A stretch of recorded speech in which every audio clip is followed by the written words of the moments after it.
Hello, and welcome back to Tolkien with Friends. Today, Callie and I will be diving into Chapter 3 of The Hobbit, A Short Rest, and approximately 36 minutes of the extended edition of An Unexpected Journey. So, as always, if you're following along, that's from about an hour and 14 minutes in to an hour and 15 minutes in, give or take some seconds. This section is really where we start to get into bigger departures from the source material, while also weaving in more from the appendices, and even some Fellowship of the Ring references. While there are some parts of this section of the movie that make me cringe, which we will eventually get to. I really think that this was a really fun one to dissect and go back and forth in my notes. And this is one of my favorite parts about working on the podcast is when it's they're referencing this, or I don't know if everybody caught that. So I hope everyone has just as much fun with this episode as I did just jotting down in my little notebook. So I picture you as that "It's Always Sunny" meme where he's got all those string diagrams everywhere. I feel like that was you. There were parts where I was like, Josh, because if you don't recall, that is the name of my husband, or it could just be a random person if that's what you want to imagine. But there were parts, where I was like, hey, that's not a dwarf thing, and then I was like, that's a hobbit thing, and I was like, that's from Fellowship, and so that was fun. And then I was like, I'm not sure, here's the thing, and I think a lot of women in the space do this, where they're like, I'm pretty sure that's from this moment, but I'm gonna go double check, and so that's what I do. I think there are probably other dudes on the internet that we're familiar with that are just like, this is what I said, that's it, and they don't check. We do check, so you can rest assured that we double checked anything that we said in this episode. So when we last left Bilbo, Gandalf, and Thorin and company, we had just escaped the trolls, and we found some significant treasures from their hoard. And I guess technically in both the book and the movie, we then follow the group as they make their way to Rivendell. However, a big difference here is Thorin's resistance to visiting the last homely house. In the movie, we've already established how much Thorin dislikes elves, and that he absolutely doesn't want to go to Rivendell, causing Gandalf to be sneaky about how they get there. In the book, however, everyone has a really nice time and doesn't care at all about going to Rivendell. They're actually they're pretty okay with it. Yeah, pretty okay with it. Nobody's like, well, I would never, there's none of that. In fact, it's quite a treat. And, they take a 2-week break. And yeah, they stay 14 days or more. And because time can't really be counted when you're having a good old time. And they get, as we learned last time, they pretty much lost all their food. And so they get to replenish their supplies. And the only mention of any animosity between the elves and dwarves in the book is this passage. Dwarves don't get on well with them, meaning the elves. Even decent enough dwarves like Thorin and his friends think them foolish, which is a very foolish thing to think, or get annoyed with them. For some elves tease them and laugh at them, and most of all, at their beards. I like to... That's a wonderful passage. It's I love they're teasing them about their beards. Teasing them about their beards? Yeah. They're just jealous. Yeah, I think so. Is Círdan the only one that has a beard? I believe so, canonically. Yeah, good for him. He's the oldest one. Good for him. I know. I wonder if he's ever because dwarves definitely hang out in the Blue Mountains, and he's pretty close to there. I wonder if there's ever been an elf that's like, haha, I'm silly dwarf beard. And he's like, hey, I also have a beard. You have a problem. What about it? What about it? Hang up on beards. Go over that with me. That's a new headcanon. But this, the whole teasing and everything, this leads me to another big difference between the book and the movies, is the tone.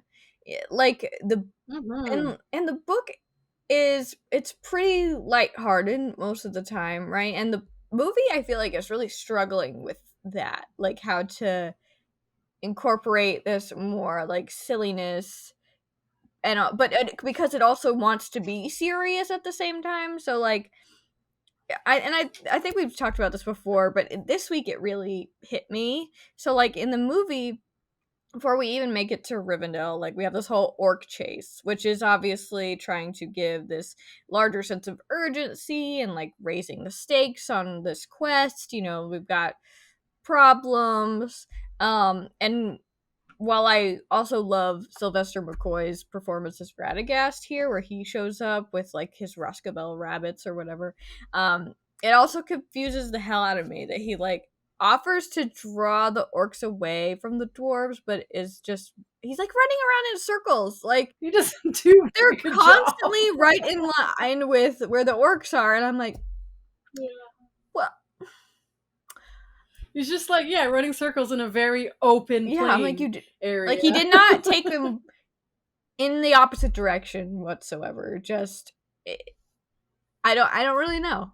I don't really understand. I think it was just for the sake of the scene, like being able to see the dwarves running in front and then him like nattering around in the back, just speeding around on his Rosgabel rabbits, and like just humorous. It was a little bit humorous, that juxtaposition. Yeah, so it's like I'm supposed to be worried, but I'm also like not, like it's a little silly, you know. And of course, like I feel like that strikes the tone of all the Hobbit movies, though. Right there. Yeah, because we you know, especially in this episode, we get into some of the White Council stuff, and you know, we start, you know, we're worried about like the world at large, but at the same time, like the dwarves and the elves are just acting kind of bizarrely. I don't know. It's like it's hard for me to like get a hold about like what this movie wants me to feel. Do you know what I mean? Where I feel like in Lord of the Rings, they really had that nailed down in a way, like with the music and everything, you know. Yeah, this was kind of humorous, but also like supposed to make you feel anxious, kind of. Yeah. So, you know, so additionally, when we have Gandalf talking to the dwarves when they finally enter the Valley of Imladris, because they take like instead of doing the maneuvering their way past unexpected valleys, gullies, and ravines, you know, like that's pretty much the beginning of the chapter in the book, is just them carefully making their way to Rivendell. Instead, here they get away from these orcs and then they take this underground passageway. And so when they first enter the valley, Gandalf gives them a little speech that is really reminiscent of what he says to Pippin in Return of the King, including like the leaving the talking to Gandalf. And I was like, come on, like Thorin is supposed to be almost 100 years old. And quite a leader of his people. Yeah. I think he has some diplomacy. Yes. I was like, he is not, you don't need to talk to him like he's a hobbit in his tweens. That is not what this is. And it's Elrond. Like Gandalf knows. Yeah. It's Elrond. He knows. I know. I'm like, he knows that they can be short sometimes. Or no, not literally. Temper wise, people. Temper wise. I don't think I've ever made that joke before, but you weren't. Just made it by accident. You were just talking. Oh, whoops. So yeah, I was, but yeah, stuff like that. I was like, did you like? You know, they're trying to make it like it's still Gandalf or whatever, but it's also like the situation is different. He doesn't need to do that. Like he doesn't need to say that. And you know, as we further get into Rivendell, like, you know, the set. So when we first get there, immediately the music is just basically the same as what Rivendell sounded like in Fellowship, but the situation was completely different. Like we were actively being pursued by Nazgul. Like of course they were pursued by orcs, but it's also like, I don't know. It didn't have like the same weight to me. I was like, well, do we really need to use that same theme?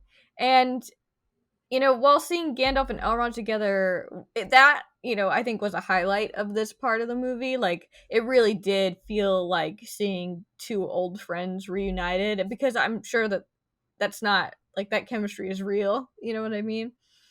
And so whenever they had a scene together, that was really nice. But with the dwarves and like the background elves, it was like a very interesting situation. So, for example, I think that this is kind of a missed opportunity to show a more lighthearted side of the elves, which is 100%. Yeah. very much prevalent in this chapter in the book. So, for example, when they first enter the valley on their way to Rivendell, they are greeted by elves singing in the trees. And we mentioned this when Anna Maria was on here, but it's just the cutest, funniest little rhyme. So it starts with, "Oh, what are you doing and where are you going? Your ponies need shoeing, the river is flowing. Oh, tra la la lally here down in the valley. Ha ha!" Like, all of the passages end with ha ha. Like, it's like, And yeah, kind of randomly. like, it's a Yeah. very silly, and it's like teasing them, but also like Bilbo in the story is like, how do they know my name? Like, they mentioned Bilbo and Balin, and I think Dwalin by name in the They poem as do. Like, well. how do they know their Well, names? like, Little yeah, whispers. well, Gandalf in the book also definitely says that they are being expected, but in the movie they just like show up, you know. Yes. Um, Yes. so, but it is, Bilbo feels so worlds apart from them. So I thought it was cute that he was like, "Hey, how do they know my name? How do they know who I am?" Yeah. Um, this is also the point, Callie, that you mentioned to me earlier, where when they enter the valley, what does Bilbo say? Bilbo says, it smells like elves. What on earth does that mean? I It smells It like elves. smells like elves. This might be a nod to it, because in the movie when they first enter, like when they're close, Bilbo in the movie says that it feels like magic, and Gandalf was like, "Yeah, it is kind of magic," he straight up says it smells like elves. And is that, like, if that were a candle, what do we got notes of in there? Like, do you know what I Like, does it make sense to have rainfall and moonlight? mean? I don't know. That's sort of what I smell, like what I think. But how do you smell moonlight? Moonlight doesn't like. Yeah, Oh my goodness. because Or is it like dew on grass? Or is it like yeah, it kind of like, for some reason, maybe it's because I have a Christmas candle that I keep smelling.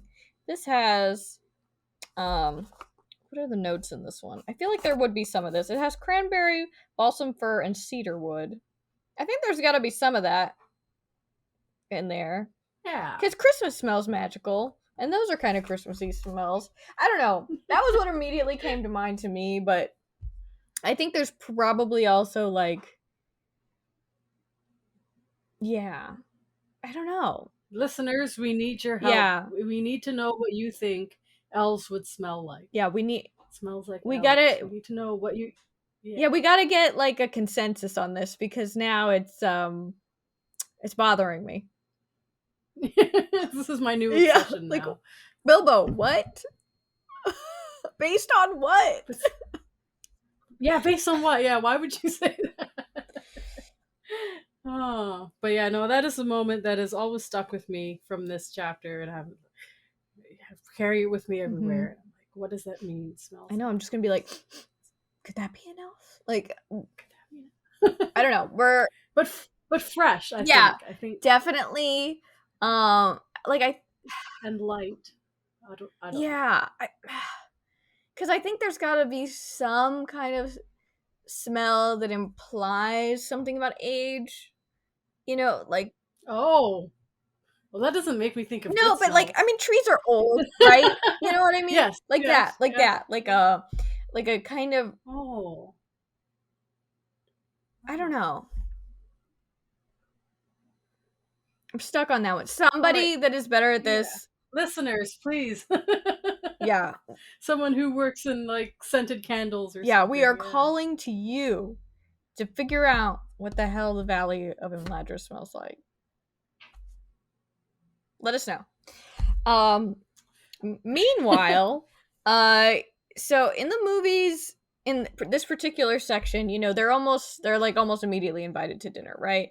And the elves in the background are giving like off very serious vibes. They're like playing harps and apparently only Very, serving yeah, salad. yeah, like the elves were on a hunting in the movies. They go to the whoever greets them. I think this guy deserves a name, but they never give him What, one. Lindy? But he shows up. Is that his name? Mm-hmm. The elf who greets Yeah. them? Oh, yes, He used to excellent. be Thank Figwit. you. Well, the fans called him Figwit, and then they gave him a real name in The Hobbit. Oh, good. I'm glad he has one. So yeah, and he's like being like, "Oh, Elrond is not here," as if to be like, "Shoo, go Yeah. away." When then Elrond suddenly shows up, he's like, "Oh man, now we have to keep them here." Yeah. And but they were like, they were. I mean, I guess they were hunting orcs, but the point is that they are hunters. Mhm. They are hunters. They definitely eat meat. They don't just Yeah. yeah. And it's like, I mean, I know the movies, like, at every turn, we kind of see them making the dwarves out as if they're incapable of behaving. You know what I mean? Like, they're little nuts at Bilbo's house. They go off the rails, definitely, and Rivendell. And it's like, which is so odd to me because they are also very old. You know what I mean? Like, everyone's hella older than Bilbo. And at the same time, they make the elves look Yeah. super serious. And to me, it kind of feels like Peter and team missed the memo on Rivendell being a perfect house. And in the book, it describes that as whether you liked food or sleep or work or storytelling or singing or just sitting and thinking best or a pleasant mixture of them all, it was perfect. And it's like, food is the number one category in that description. So I think, and obviously from Lord of the Rings, we know that they eat all kinds of manner. You know what I mean? Like a normal kind of typical spread would be expected at Rivendell. Yeah. So kind of weird that they make it out like they only eat salad. And listen to flute music and Yeah, and harps and flutes harp. and yeah. Very, and it's just a so this is a passage from the book that comes right after the song. So they, being the elves, laughed and sang in the trees, and pretty fair nonsense, I dare say you think it. Not that they would care, they would only laugh all the more if you told them so. They were elves, of course. And like, does that sound like the elves of Agent Elrond's Mm, house? Not really. yeah. I think that They really missed an opportunity yeah, there. because of course in Lord of the Rings, like the world is at stake, right? Like we're not really taking time for much merriment, even though they do in the books. But I get why it's not so much in the movies. But here, we're Is it they call it a watchful peace? mhm. Is that what they call it? Yeah. Like they're So not they can yeah, be. there's definitely a different vibe throughout Middle Earth. You know what I mean? Like there are troubles, but people are able to take time for more merriment. And I think that especially with elves, they've seen so much, like they have to kind of make time for that. I feel like to stay sane, and I think that while we know in like the Silmarillion, like the elvish history is like fraught, you know what I mean? But at the same time, I love that about the elves in the Hobbit, and I think it would have been so cool if, and another point of like kind of softening for and like preparing for like Legolas and Gimli's relationship later, if they had been very welcoming. And we know that Elrond is chill with the dwarves. We know that Gloin and other dwarves show up there later, and you know what I mean. Like I just think that the whole point of Rivendell is to be this like welcoming refuge for folks. So it's weird that they're just like completely at odds the whole time. You know? Yeah. That doesn't reflect really um what the books say. Yeah, and it's just like it just kind of makes me sad so that there are probably people walking around with that impression that like it's elves and dwarves just do not like each other, you know, and it's not necessarily the case. Like, sure, they have their preferences, they're different, but they absolutely can get along and have a good time. Absolutely. And there is a much longer history there that is probably for another podcast. Yeah. Their on again, off again relationship. Mm-hmm. Yeah. Something else from the book, though, that now that I'm looking at it, is when the elves, when they see Bilbo the Hobbit on a pony, they say, "Isn't it delicious?" And I, I find that That's so so weird. I find it weird modern. when we describe not food things as being I feel delicious. like First people of do all, that more now than they did in the they do, yeah, 30s. So that's kind of yeah. amazing. I love that line. Just look, Bilbo the Hobbit on a pony, my dear. Isn't it delicious? I love it. I love Yeah. the elves are so cool, and I feel like their coolness is kind of taken away in this scene in the movie. And I'm like, these guys wouldn't sing Tra La La Lally. Where's my tralala down in the valley? Oh, yeah. To stay would be jolly, to leave would be folly. Definitely. I think it was, yeah, a missed opportunity for sure. Yeah. That would have been. They didn't need to rewrite all of the stuff. They could have just gone with what was already Yeah. here. It would have been beautiful. Yeah, and what's funny is so they have dinner, right? And they're like upset about the music, they're upset about the food, and so then I think it's Beaufort in the movie decides he's had enough with the harp music and the flutes or whatever. He's gonna sing a song, and he leads the dwarves in another song. And if the Peter Jackson movies made you believe that there's anything dwarvish about this song, I'd forgive you. But this song is composed by none other than Bilbo. And how do I know that? Because Frodo sings this song at the Prancing Pony in the Fellowship of the Ring. And of course, whenever a song like this comes up, it mentions that Bilbo wrote it, if Bilbo did write it. And as a, if you don't remember, this is I don't even remember, like, instead of tripping over himself and like falling into the ring or whatever happens in the movie, he gets up on the table to prevent Pippin from blabbing about Bilbo in the ring. He gives a little speech, says stuff about like thank you for welcoming us and blah blah blah, and then they ask him to sing a song because that's just what happens. It ends. And so he sings the song about a merry old inn, where the beer is very brown, and it's the song that Beaufort sings. And he gets a little too carried away. He does a little dance, he falls, and he's been fingering the ring in his pocket the whole time. So he falls, and that's how it slips on his finger. And that's how, like, that whole thing happens. And they just lifted that song and I was like, when he started talking about like a cat and a fiddle, I was like, okay, if that's the only song that they have the rights to that says that is what Frodo sings at Bree. And so I looked and I was like, yep, I re-listened to that scene solely, and I was like, these are the words. They might have changed it a little bit because I didn't like fully listen to the whole thing again, but I was like, they are definitely lifting from this prancing pony scene in Fellowship. And so I was just like, when it first happened, I was just like kind of cackling at the idea of the song being dwarvish when it screams Bilbo. And that's another thing about this movie. Like, they don't show this side of Bilbo so much. He's very like, what is the word that I want? Like, the Bilbo in the movie is very much like, he doesn't, he's not very silly. Like, he's very much just like stuck in his ways until later. You know what I mean? But like, Bilbo's a silly guy, and I'm sure that song was written later, post Erebor adventure. But yeah, that's Bilbo to a T. And so to give it to the dwarves is just so like ironic to me. I don't know. When I was watching this scene, all I could think about was how much food they throw. So they're always throwing it. Do they have to throw food everywhere? Just throwing rolls and yeah, like they just tipping over salad bowls. The way they it just feels like a caricature of both dwarves and elves in this scene, because they're both like hyper serious or super silly, and like one's very like high class, you know what I mean? Like one is very much like probably goes to the opera, and the other's, probably just, for their local entertainment, go to a bar. You know what I mean? Like, that's like the vibe that they're putting, and I'm like, that's not quite right. It's not really the impression that I would want to leave people with.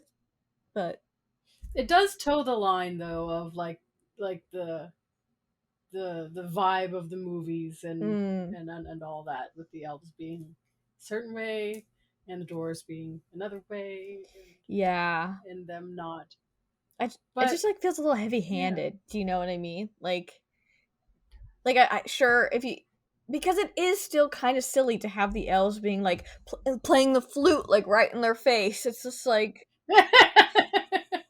like right in his eardrum. yeah, That was very I know. silly. So it's like they're being serious, but it has like this I don't know, but like the music is like the serious stuff from Fellowship, but then everyone's kind of acting like goofy. I don't know. It's like I just don't know how to feel in this scene. I think you just feel that there wasn't enough nuance. Yeah. Yeah. Yeah, that's right. Is that it? Hmm. Yeah. Yeah. Give these people some layers, Like, Yeah. yeah. Well, so that's, but I mean, this scene keeps going I, and going. it sure We're not done yet. it sure does. And one thing, like we did mention the reunion of Gandalf and Elrond, which is lovely, and like I love Hugo Weaving, and but this made me remember, I mean, we read this passage when they first arrive about not only about how great Rivendell is, that it's perfect, but also about how it describes Elrond, and I just thought it was really cool. It's It's amazing. so neat, and I don't think any other character is described this way, throughout any of the books, really. So it says he was as noble and as fair in face as an elf lord, as strong as a warrior, as wise as a wizard, as venerable as a king of dwarves, and as kind as summer. I love that so much. I reread that 2 or 3 times, Yeah. just this time when I was reading it, Mm-hmm. and I was like, I love that, kind as I summer. know. It's like he's got, and I think that that's like the what you're supposed to be left with, right? Like he has all these capabilities, but it kind of feels like the impression you're left with is the last one. Like he's like approachable and caring. You know what I mean? He's kind and fun to be around, and but he can do all these other things, but you know, he doesn't just like act like a warrior the whole time, or he doesn't just act like an elf lord the whole time. Like you can be this guy's friend, which is cool. Yeah. And I think Hugo Weaving in The Hobbit, when I first read that and before I had rewatched the scenes, Mm-hmm. I was thinking of, and I call him Agent Elrond all the time, just Yeah, yeah, because yeah, yeah. of Agent Smith, and yeah. Um, and I was like, that kind of summer, like that does not describe the Elrond that I picture from the Lord of the Rings trilogy. mm, But then when I rewatched the Hobbit one, he is making like notable efforts to smile more. Sometimes it looks a little painful, but yeah, he does like joke around with Gandalf but more. yeah, and puts his hand on shoulders, and Mm-hmm. he's really he is a different. I felt anyway, a different Elrond from the one in the trilogy, which Mm-hmm. made me really happy, Yeah, because of course they will have and changed that's the in thing. all that Because time it's like he after all did those adventures. still feel like an elf lord. He did still feel like Elrond, but he was softer, and Mm. he was a little more playful. And with the rest of the elves that were there, they were just like being so weird. I was like, what is happening? No. The one guy who's like, our kitchens are under strain. Yeah. I was like, come on. That's not possible. No way. No way. And so I love the scenes with Elrond and the moon runes. I think that was done very well. I feel like we're more on track with like what's going on with the book. It was a slight variation of like Balin and Thorin getting excited about the discovery of the keyhole, because in the movie, of course, they're trying to pretend like they're not actually going to Erebor, and then it's like Elrond just being like, "Oh, so that's what you're up to." Um, you know, in the book though, it says that Elrond doesn't disapprove on that level. I mean, it's not super off, but it says, for if he did not altogether approve of the dwarves and their love of gold, because I know that the movies really tries to make it out like they're reclaiming their homeland. It's always been about money. Let's just be clear. Like, Thorin doesn't want people to get the money that he sees as rightfully his. That's really the thing here, okay? So, because it's been so long since anyone's seen Smaug, he's starting to wonder if Smaug died. He thinks that other people are thinking that. You know what I mean? So for Elrond, again, for if he did not altogether approve of dwarves and their love of gold, he hated dragons and their cruel wickedness, and he grieved to remember the ruin of the town of Dale and its merry bells, and the burned banks of the bright river running.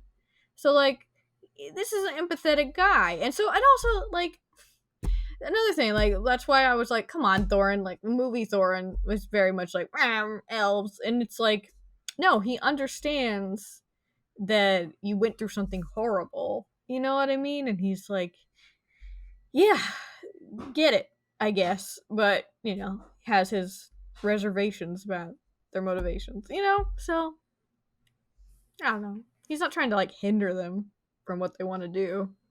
And in fact, helps them with the whole moon runes thing. Mm-hmm. Mm-hmm. And then after that scene where we discover the moon runes, we get the news about the keyhole and the thrush knocking on Durin's day, we get a scene with the orcs where, surprise, surprise, Azog isn't dead after all.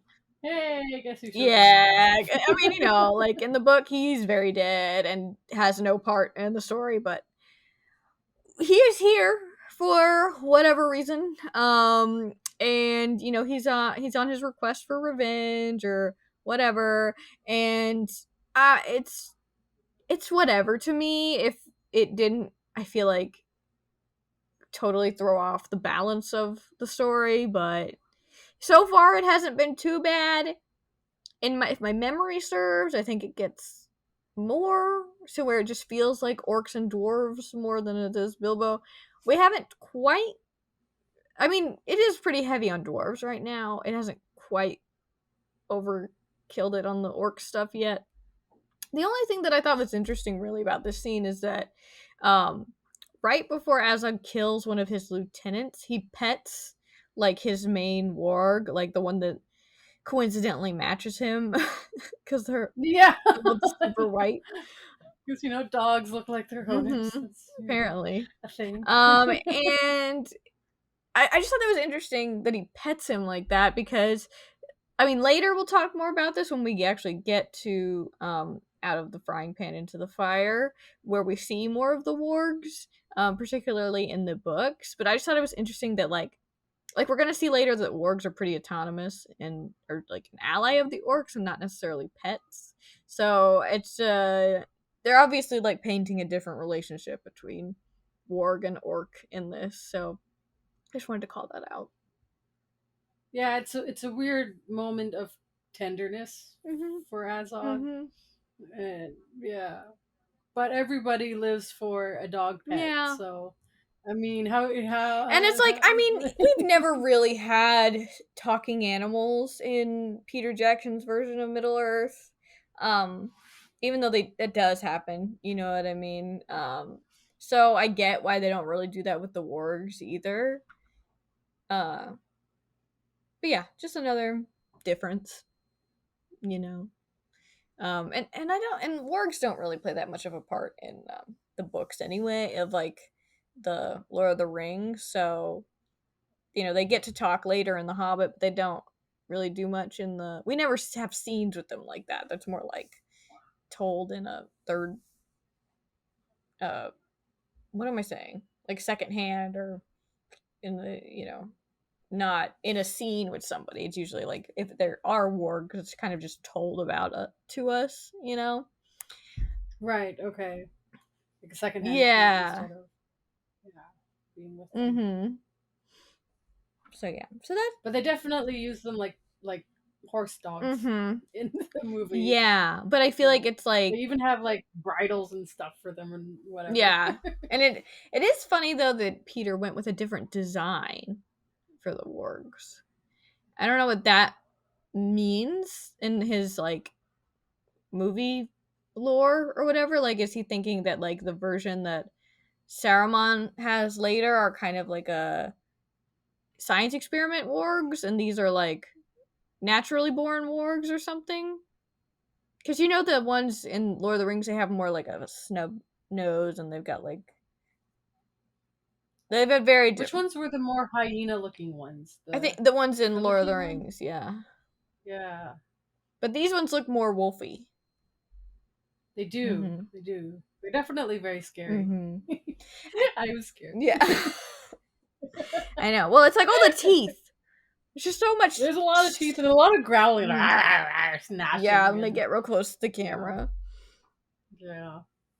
Yeah, but I just thought it was interesting that he went with a different design when it's like he's trying to make Gandalf feel like Lord of the Rings Gandalf and Elrond. You know what I mean? Like, I don't know.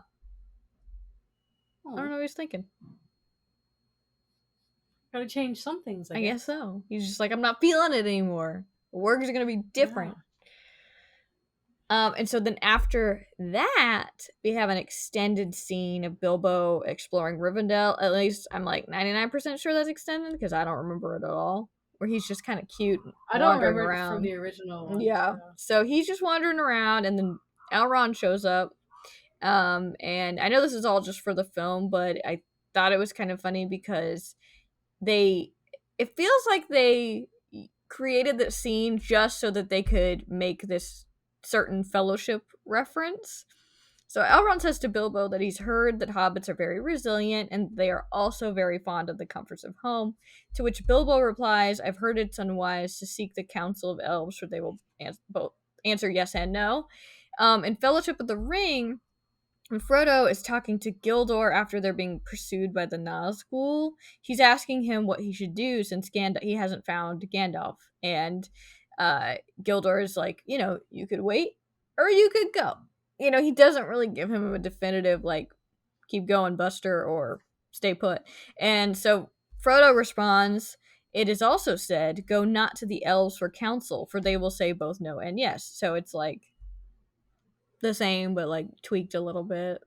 And I was like, yes, I want to see Bilbo and Elrond together and interacting, but I also feel like they didn't need to just like rip off this line. You know what I mean? Because I do like the line, and I'm glad it made it in somewhere though.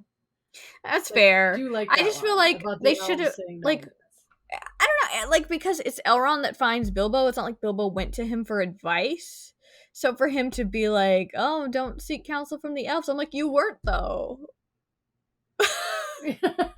But then Elrond does give him that glimpse that he shows a goofier side, which was good, where he sort of frowns at him for a moment, Mm. and Bilbo's like, "Oh my God, did I say the wrong thing?" And then he cracks a smile, and then Bill's, "Oh, Yeah. oh." Yeah. And That's true. I actually appreciated that moment, and I thought that showed a little that was a little more Yeah. lively I think that they and definitely should have showed had a the scene sensitivity. together. I probably would have just had him say Not something use else. that line. Yeah, or have him actually Yeah, ask Elrond a question in order to say yeah. that. To make that conversation make Yeah. sense. Yeah, Yeah. That's yeah. all. Because I think they're great together. I think it's really nice. But I was just like, all right. But maybe I'm being too nitpicky, but it didn't make it into the theatrical, so maybe someone else said the same thing. Who knows? Who knows? Now, I'm going to ignore the next part, which is the CG dwarves swimming naked in a fountain. But we're not gonna We're go. not I going don't to know talk about that about it. length. It's not worth No. it. So that we can get to the White Council. So for this part, I went back to the Appendix A and B in Return of the King, and particularly the timeline section of the Third Age, which outlines the formation of the White Council, things with Dol Guldur, and the deeds for several hundred years. And as you might expect, all of this is very condensed in the movies, which like totally makes sense. But it's the vibes are there, you know, like Gandalf having concerns about Dol Guldur, Smaug, only for them to basically be dismissed by Saruman. That's all very true. And of course, for the movie, they make it seem like Old Sharky is more concerned about the quest of the dwarves, but Saruman has never really cared about. I don't think he's ever commented on that, as far as I'm aware. And you know, they bring in this element about like the Witch King's burial, which I think is funny because how are they burying the Witch King? Do you know what I mean? Like, this guy became a Nazgul a long ass time ago.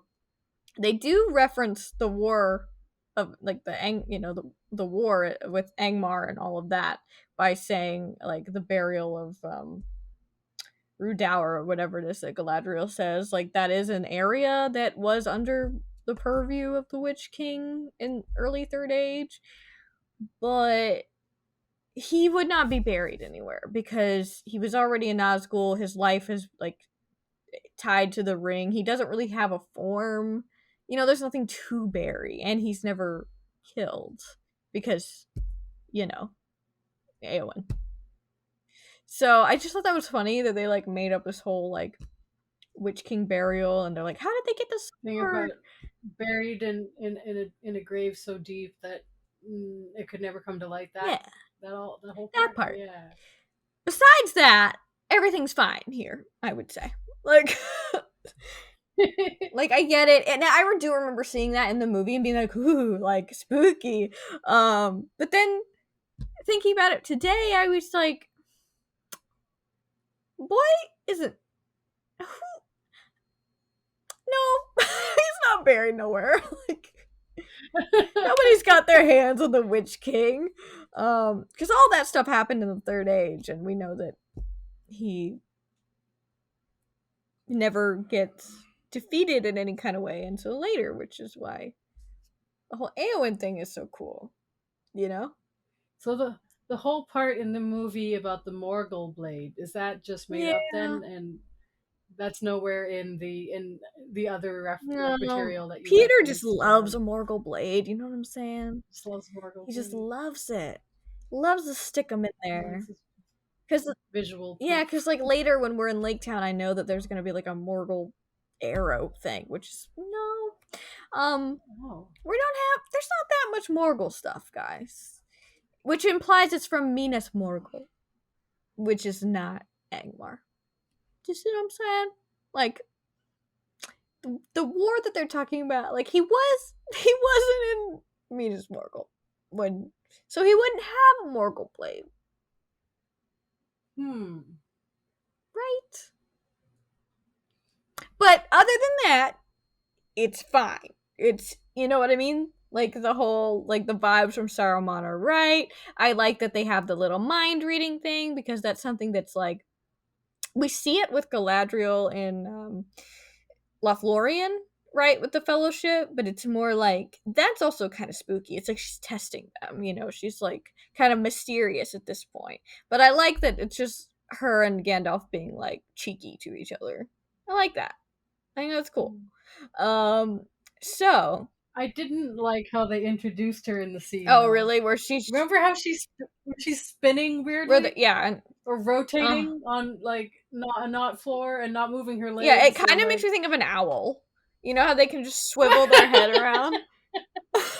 And then, like, I know I'm jumping ahead, but and then at the end of the scene, she's like talking to Gandalf, and they're holding hands, and then she's just gone. Yeah, I don't know what this like flirty thing they've got going with Gandalf and Galadriel is. It's I don't know why. They're just like, who's Celeborn? This is obviously a chronic problem with adaptations. I see. Because he's justice for Celeborn. Oh goodness. Oh, she's just off. Oh. I just no, but like the stuff with them meeting and all of that. Like, that's cool. Like them talking about, like, even the thing that Gandalf says about how smog could be disastrous if not dealt with. Like, that's something that he says to Thorin when they originally decided to come up with this quest to begin with.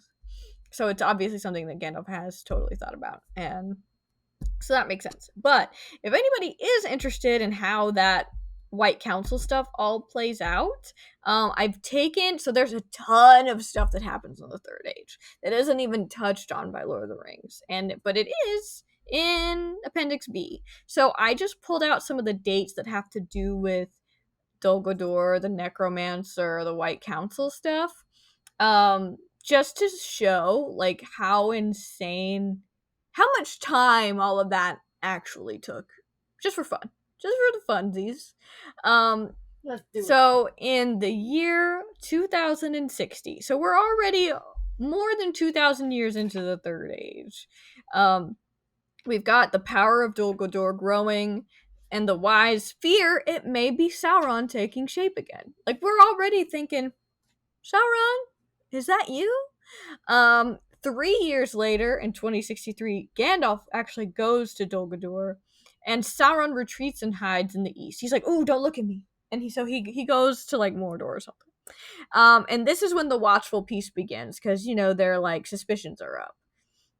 And we hear Elrond in this White Council scene in the movie reference the Watchful Peace that they're in.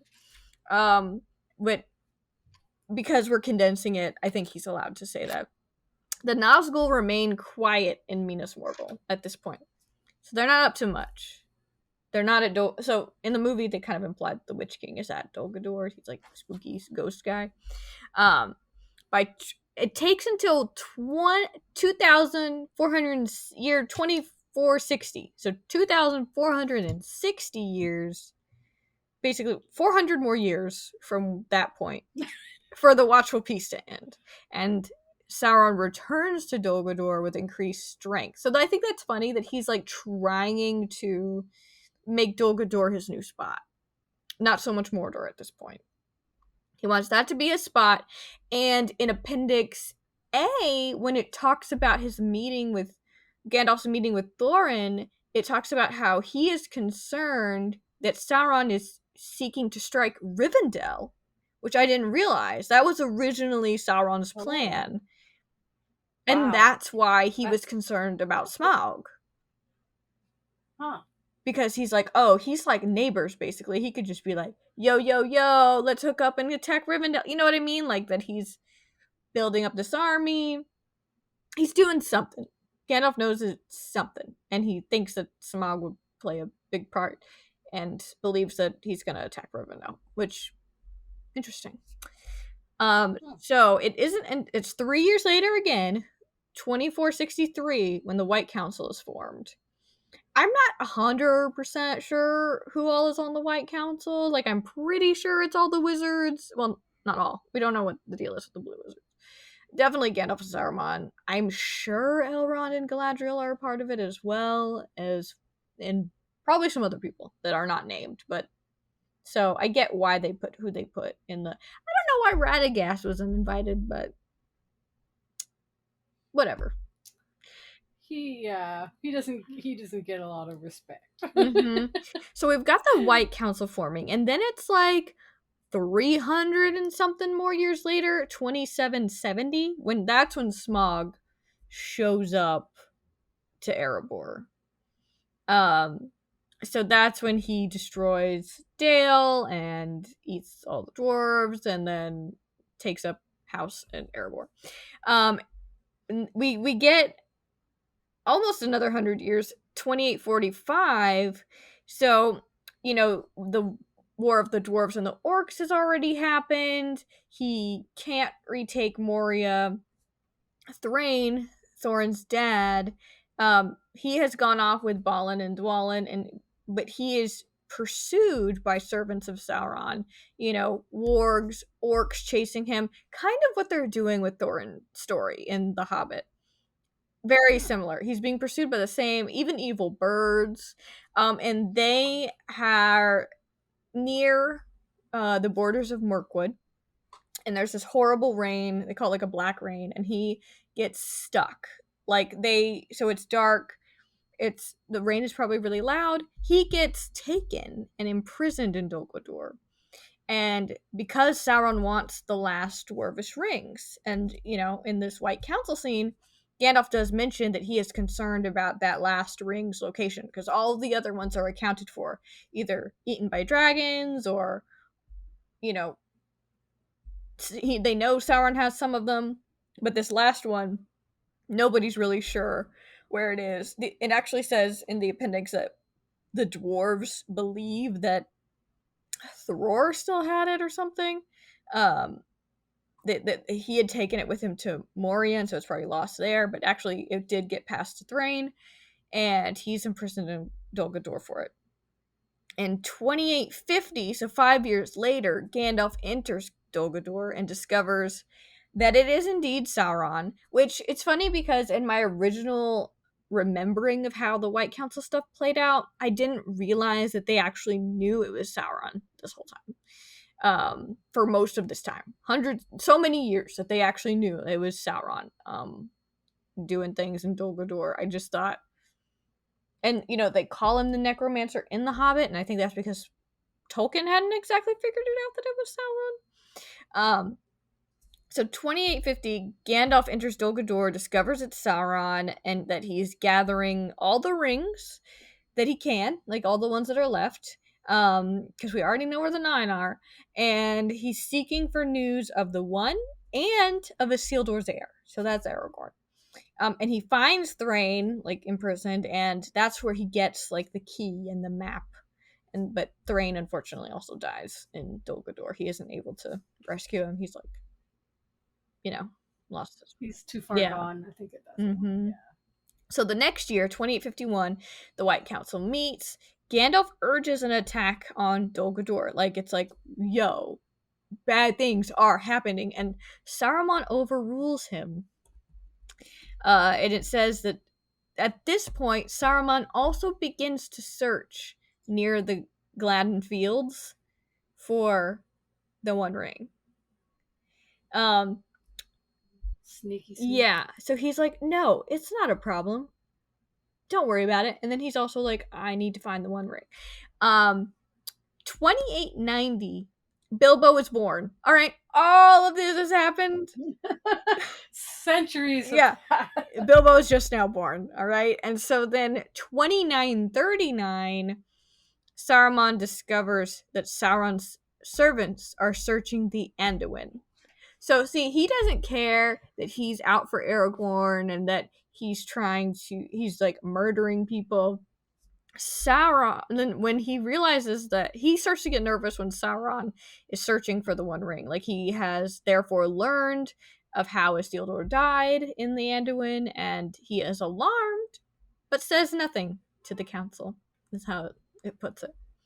And then it's not till just a few years later, 2941, and that's where we are right now, the events of The Hobbit, the White Council meets.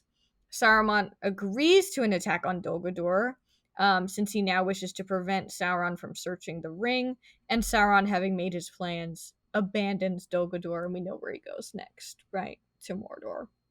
And that is why most of the War of the Ring happens in the south. Because he decides to pick up and go to Mordor instead of keeping his base at Dol Guldur, which is pretty interesting. This also makes sense. Late in the appendix, it also says that it's late summer when they attack Dol Guldur, when Gandalf pieces out, and so that's we know that it's midsummer when they leave Rivendell. So that's after Beorn, he's like, I got stuff to do, and he leaves. So we'll see that later, and we can remind you if you need it. But yeah, that's the timeline of the Dol Guldur mess. I always love an Andie recap. They're just so phenomenally entertaining but succinct, and that was awesome. Stop. Don't be nice to me. You really do research, girl. I tried. I just thought it was so interesting that it's So basically, Peter takes that timeline and then smooshes it all to happen within the 1 year. Like, obviously, the White Council isn't just forming. That I think it's implied that they hang out sometimes. You know what I mean? Yeah. That Yeah. They yeah, but talk. they just happen to have this midsummer meeting, and but they're definitely because Gandalf was ringing the alarm bell several times. I mean, 900 years ago, and then again, like 100 or years ago. So yeah, so they're condensing a lot of that, but I think it's cool to include it in the movies. That is And I cool. love seeing Christopher Lee back. Love him. Yes. Yes. Hate his character, but I love his Yeah. character. But he does it so Yeah, well, you know. he And what's does. interesting is that I've seen interviews where he's talking about his return as Saruman in The Hobbit, which I'm honestly kind of surprised that he did it because I know he was kind of miffed at Peter for cutting him out of Return of the King. Um, Mm. at least that's the impression I got. But so he comes back, and in the interviews, he's very convinced about. He's like speaking about how he's like showing Saruman before his fall, which is Mm. interesting because I think that happened super long. Like, you know what I mean? Like, he was thinking about how he could use the One Ring a long time ago. But I guess you could, I mean, with the condensing and everything, I guess you could say that. But yeah, it's just so interesting to see how much time all of that took, because with the way movies move, I mean, it makes sense. It makes it feel like things happened so fast, right? But it was really like hundreds of years of Middle Earth history that we're getting to see at this point. That is cool. I didn't even realize that till you just told us right just now. Hey, that's what I'm here for. Love me a timeline. And I really think there's I mean, this isn't even, there is so much other stuff that happens with the Third Age in just the timeline alone. Um, like there's 2 pages that I didn't even talk about of timeline from just the Third Wow. Age. Oh, yeah. So there's a lot of stuff happening. There is a lot. Yeah. So I wouldn't be surprised if we just keep getting more Lord of the Rings adjacent content just from the appendices. Yeah, because my notes for the chapter were about 3/4 of a page, and then my notes for the movie part were about two and a half. Makes sense. So I was like, there is a lot going on. They definitely add a lot because like really in the chapter it's very short, and chapters. yeah, a short rest is super short, and it's really them just hanging out. We get to learn about the moon runes and Durin's Day being the first day of the dwarves' new year and the thrush knocking. But it's really a very chill chapter overall. But Like they wasted a whole paragraph on what are moon letters? Moon letters are rune letters, which you can read by the moon.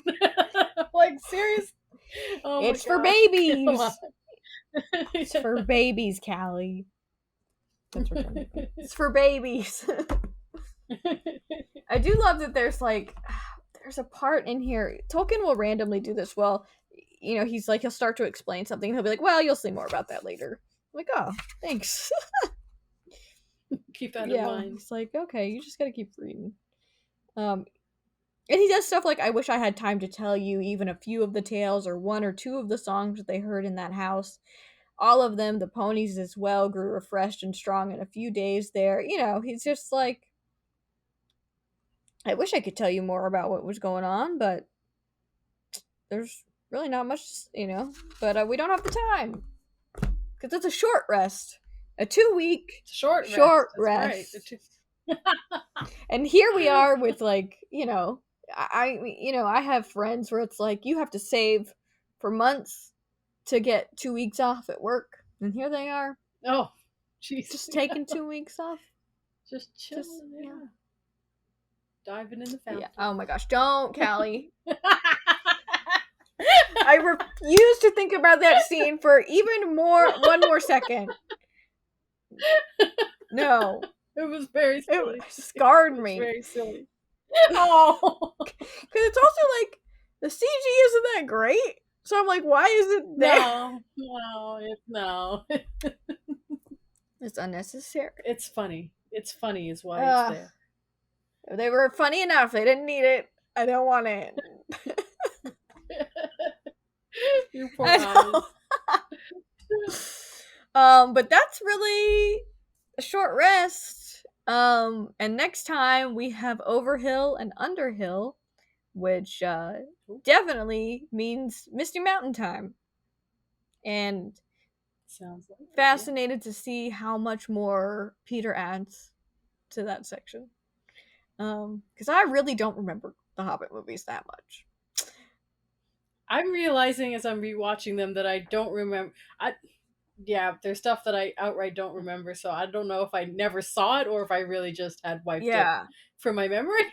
That's the one where it's like, I definitely saw it. I only saw the theatrical cut, though. I've never... Oh. I don't think I've seen the extended cut before this. So... Okay, so this is a real treat. Yeah, you could say that.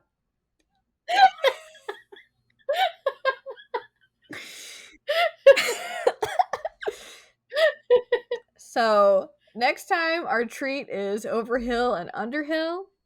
And I keep telling myself I should do this, but don't forget to subscribe wherever it is that you like to listen to podcasts. Don't forget to subscribe so that you always get notified when we upload new ones. I shoot for every 2 weeks, but life, you know what I'm saying? So, and be sure to follow us on social media, like on Twitter and Instagram. So if you want to see some exclusive clips from the podcast, so you can see what our faces are doing sometimes.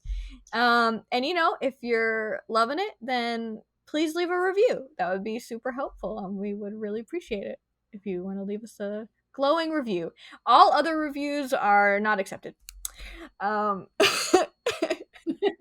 And you have to let us know what you think elves smell like. Please. We are that was the waiting with bated breath to hear what that candle would smell like. So thanks again to Callie for walking through The Hobbit with me. It is quite the journey.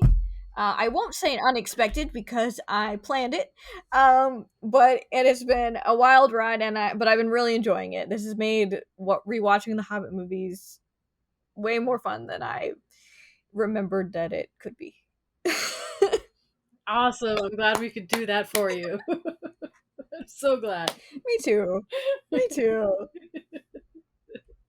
It's been really a revelation because Josh hated them vehemently. Like, he was like, like he just really could talk about how much he dislikes them. But every time I've turned them on to do podcast stuff, he's like, oh, why'd you turn it off? I'm like, because the chapter ended. I can't keep going. I'll get confused. So that's been fun. I think we've all been having a good time with The Hobbit. Book accurate or no? Yeah. I still... Tolkien is always a good time. Yeah, it sticks with me what Anna Maria said about, like, we're here for the vibes, you know? Yeah. That definitely has, like, encapsulated how I feel. Excellent. So, well, that's all she wrote for a short rest, and we will see you soon for Overhill and Underhill. Thanks for listening.